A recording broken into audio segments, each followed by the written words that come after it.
so glad to be back in this area. It's going down. It's going down. It's going down. Let's go.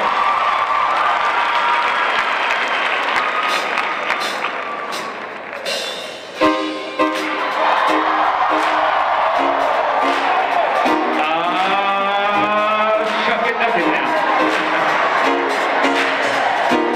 Can you get your bounce on? Can you get your bounce on? Can you get your bounce on? DC, you're in the building, man.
the reason why I call this album Hello Fear is because since I was a kid, I've always struggled.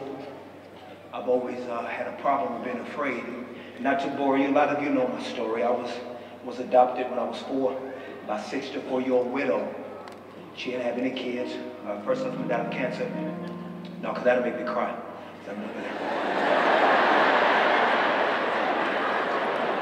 Got that soft moving music. When I was 4,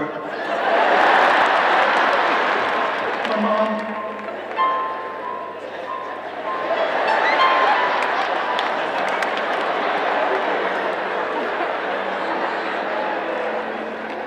yeah, you gotta stop that dog. And I, you know, some of y'all go through this. Some of y'all know a grandmama or a great aunt, great grandmother that you raise your child and it was a teenage mom or dad, and they every now and then will stop by and see the child, and it's kind of more like a big sister type of a big you know, you know what I'm saying? It ain't mama. And I think that sometimes that's worse. Well, you know, sometimes in other communities, when a kid is adopted, they don't know their real mom and daddy. Well, knowing my real mama and seeing her, you know, once or twice every 6 to 8 months, and her leaving and me not going with her, that messed me up. For some people, it don't mess them up that bad. It messed me up. It made me feel like I wasn't good enough. It made me feel very rejected. My real daddy, he did one thing for me my whole life. He got me a haircut when I was 8, when his father died. He picked me up and they took me to the funeral. Thanks, Dad. And so those things really messed me up, you know. You know, and being a church boy coming up, you know, I didn't have no swag. You know, the girls didn't really holler at your boy. You know, I was, you know, I've been this height since I was 7.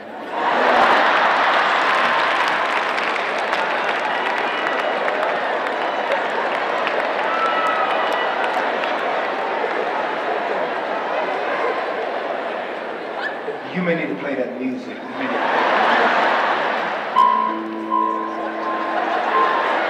That was supposed to be funny. That was. And you know, do you guys know that the lady that adopted me and my real mama, any family members, do you know that nobody ever told me that they liked my music? I never had anybody ever.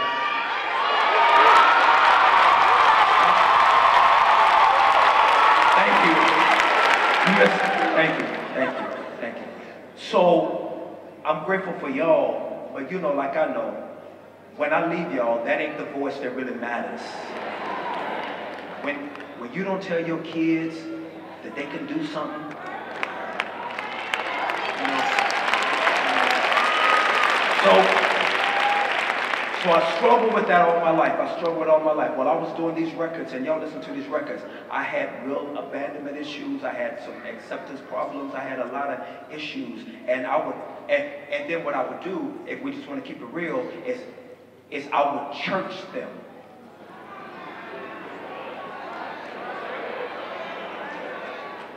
You know, I'm blessed and highly favored, you know, all the devil is a liar. Money come in, and you know, all the little things that we do. And so I never really dealt with the deep stuff. So for years I churched it out, but I never had the surgery. So this album is my emancipation proclamation.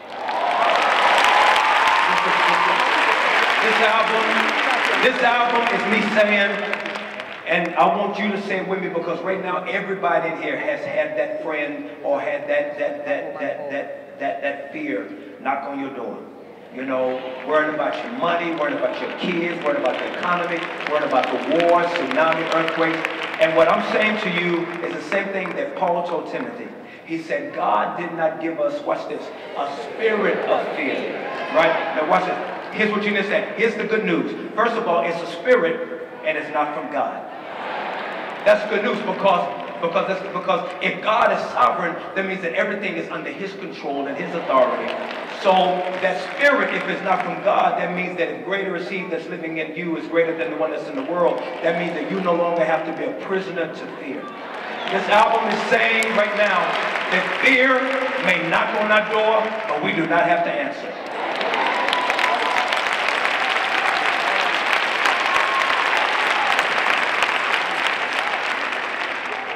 There's a song on the album called Hello Fear.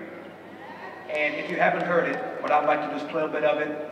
I got a mic here, I got a mic here, I got a mic here. I don't get to come to this area much. This is my third time in this beautiful church. I told you, Pastor, I think he's starting something because y'all may have a brother get a house up here because y'all are so nice. To the wonderful church staff, to the music ministry, to everybody in the back, y'all are some beautiful people. The ushers, all you people, y'all are some beautiful people, man. So the words say, if you can really play that, the words say, hello fear. Before you sit down, there's something I need to explain. Since you're here, I think I should tell you, since we last talked, things have changed. See, I'm tired of being brokenhearted. So I made a list and you're on it. All my hopes and my dreams you took from me, I want those back before you leave. Second, it says, hello fear, I knew I would see you. You have a hard time letting go. See these tears? Take a good look, because soon they won't fall anymore. It says, God's healing my hurtful places. The seat that was yours now is taken. I'm no longer afraid. Say I'm better this way. And one more thing before you leave. Never again will I love you. My heart, it refuses to be your home. No longer your prisoner. Today I remember. Apart from you is where I belong. Never again will I trust you. I'm tired of fighting. See, it's been way too long. No longer your prisoner. Today I remember who I was then. Now it's gone. You got it? You got it? Listen to a little bit.